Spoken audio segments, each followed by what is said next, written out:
Sharing a Qualtrics survey with another user allows for collaboration and review. Here's how to do it. Log into Qualtrics. Go to Qualtrics and log in with your credentials. Access your survey. From the dashboard, find the survey you want to share. Click on the survey name to open it.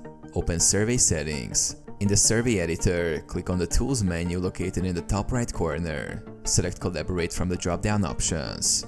Invite collaborators. In the Collaborate window, you will see options to invite users. Enter the email addresses of the users you want to share the survey with. You can add multiple email addresses separated by commas. Set permissions. Choose the appropriate permissions for each user.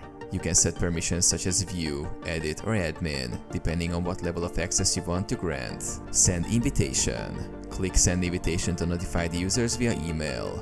They will receive a link to access the survey based on the permissions you've set. Manage collaborators. You can manage or remove collaborators anytime by returning to the Collaborate section and adjusting permissions as needed.